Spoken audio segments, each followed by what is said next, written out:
Hello, gamers.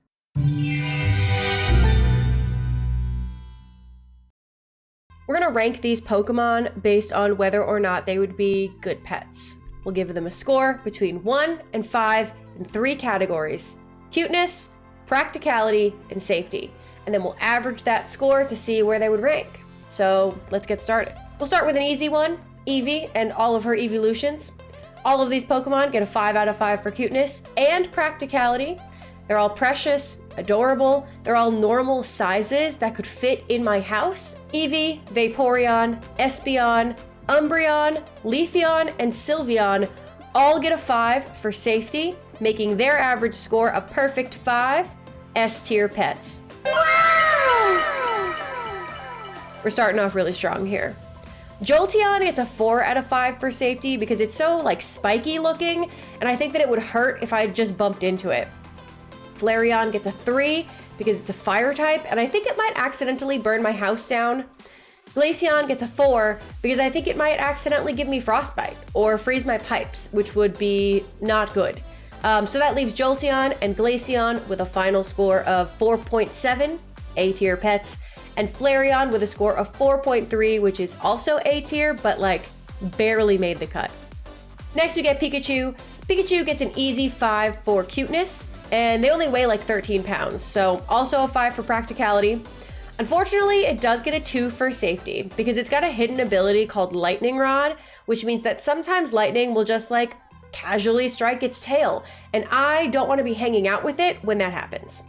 That means its final score is a 4. So far, so good. Next, we've got Wailord, and spoiler alert, Wailord would be a terrible pet. It gets a cuteness score of 3. It's not the ugliest Pokemon I've ever seen, but it's not cute. It's gonna have to have a 1 for practicality and safety, because where would I even put this? It's almost 48 feet long, and it's 877 pounds, so just no. Wailord's final score is a 1.7. Look at the fucking size of her! Sorry, Wailord. Next is Bulbasaur. Such a cutie. An easy 5 out of 5 for cuteness, as long as you don't let it evolve, then it gets ugly. Assuming you can get your hands on one, it's going to be a totally reasonable Pokemon to keep as a pet in terms of size, so it's going to get a 5 for practicality too. But again, preventing evolution, absolutely critical. For safety, Bulbasaur also gets a 5. I don't really see any obvious dangers. It's a sentient onion, so what could go wrong? Bulbasaur gets a perfect 5 out of 5. I love him. Amazing. Next we have Charmander. Sorry, unpopular opinion, but absolutely no to Charmander. It does get a 5 out of 5 for cuteness and practicality because it's fine, it's cute and its size is reasonable. But for safety, it gets a 1. Duh. Its tail is on fire. It's literally on fire all the time. It would burn your house down. Even if it didn't mean to, and even if it was well trained, it would bump into a curtain or something at some point. It's not gonna happen. Absolutely not. Charmander, final score, 3.7. While we're on the topic of Charmander, Charizard. Everybody loves Charizard. He's the golden boy of Pokemon. Everybody's gonna want one. I get it, but no. First of all, not cute. Sorry, 2 out of 5. Second of all, huge. I wish I could give it a 0 for practicality because enormous. So I can't do that, but still, it's a 1. It's not good. Safety, please. Absolutely not. Look at its tail. It's like a torch on its tail all the time. There's just no way. It's not coming in my house. 1 out of 5. Final score, 1.3. Charizard sucks. Next, we have Squirtle. Cute. Super cute. 5 for cuteness. Practicality, also a 5. Safety, it's got to be a 4. I don't think that you could accidentally hurt yourself on a Squirtle, but if he was in a bad mood, he could absolutely flood your house, which would be really bad. Water damage is a real thing. I know that you're thinking, couldn't Vaporeon do the same thing?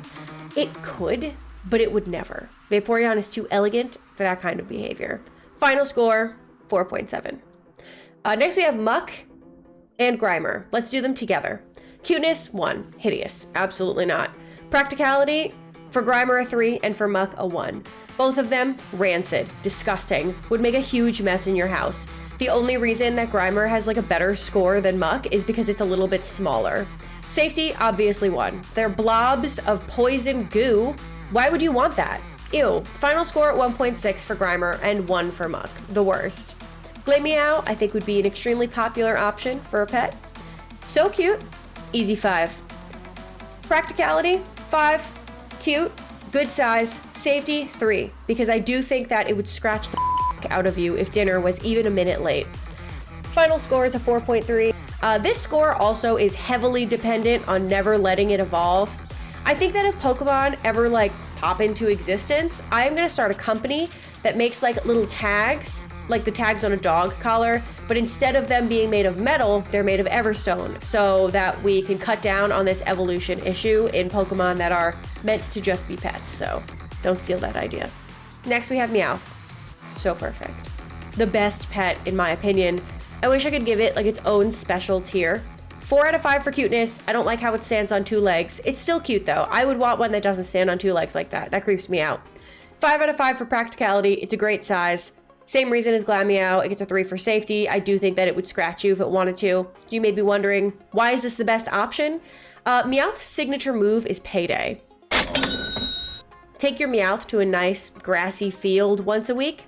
You never have to work again. It's a perfect plan. Even if you let Meowth evolve, it would be fine, because Persian is gorgeous. I love Meowth. It's what I would choose to be my pet. Final score, 4.0, since profitability is not part of our equation here. That's a whole separate ethical conundrum that we'll tackle in a different video. Lillipup, if you're more of a dog person, maybe this will be your choice over Meowth. I respect that. Lillipup, it gets a 4 for cuteness. It's not my favorite. I think there is more they could have done with it, but it's definitely not ugly. Practicality, easy 5. It's a normal type. It's only 9 pounds. Fine. Safety, also a 5. Final score, 4.7, but in my opinion, kind of a boring option, kind of a basic choice, unremarkable, but I still think it would be pretty popular. Next up, we've got Gengar, and it's only getting a 2 for cuteness, not the best. A 4 for safety and a 2 for practicality. Here's why. Most Pokemon have multiple variations of Pokedex entries, but a lot of Gengar's entries include 2 main qualities. The first one is that it will create a sudden chill that is very unpleasant. That doesn't sound like a quality that I want in a Pokemon that lives in my house. 2, it relies on scaring people for entertainment. Nothing makes it happier than giving someone a little fright. And I don't think that its owner would be an exception to that rule. I think keeping Gengar as a pet is a recipe for anxiety, so that's going to be a no thanks. It wouldn't actually cause you physical harm, I don't think. And I don't think it would damage your house, so that's why it's going to get a 4 for safety and lost most of its points in practicality. Final score, 2.7. Next up, we have Magikarp. Cuteness, it's a 2. It's not ugly, but it's not cute. Practicality, it's a 5. I think it would be one of the most feasible water-type Pokemon to keep as a pet. You wouldn't need the biggest tank in the world for it. But for safety, it actually gets a 1. And we all know that the only thing your Magikarp is going to do is splash, so no big deal. Why does it get a 1? Because Magikarp can spontaneously evolve into massive, hideous, overpowered sea creatures that will decimate your entire town. Bad idea, definite no. Final score, 2.7. Rayquaza, cuteness, safety, practicality, all 1. Final score, 1. I'm not elaborating on this. Time wasted time. Primeape gets a 1 for cuteness. It's hideous. It's not cute. I don't like him. It gets a 3 for practicality and a 1 for safety. It is a 3-foot tall, 70-pound beast who is just looking for a chance to fuck you up. It's a bad pet. Absolutely not. Final score, 1.7. Drifloon gets a 2 for cuteness, but practicality and safety, both 1, so not looking good so far. It's gonna kidnap all the neighborhood children and bring them to your house. Try explaining your way out of that one. Hypno is gonna get the same score for the same reasons, so we can just kind of lump them together here and give them both their final score of 1.3. But also, I think these Pokemon might be illegal to own in this version of reality for the aforementioned obvious reasons. Diglett is actually kind of cute in a weird way, so we'll give it a 3 there. But for practicality, it's a 1. It's gonna ruin all your floors, your yard, your garden. It would be a nightmare, and there's nothing you can really do about it because they literally never come out of the ground. Safety's a 3 because I don't think it would hurt you directly, but you would absolutely break both of your ankles trying to walk on your newly renovated floors. So final score for Diglett, 2.3. Last on today's list, we have Lucario. I think Lucario is ugly, but I know it's like a popular choice, so we'll give it a 3 for cuteness. Practicality, also a 3. It's 3 feet tall and over 100 pounds, so it's not like a convenient pet to have, but there are dogs that are just as big, so fine. Safety, I think it's got to be a 3 also. I think this Pokemon is going to expect you to treat it as like an equal, which is not always a great quality to have in a pet. I think it's possible that if you're not careful, it's going to want to fight you, and you are definitely not going to win. Final score, 3. That's it for today's list. This is our final ranking. I'm going to post a link to this tier list in the description so that if you disagree, you can rank them for yourself and post a screenshot of your version of the tier list in the Discord. But that's all I've got for now, so I'll catch you next time. Bye.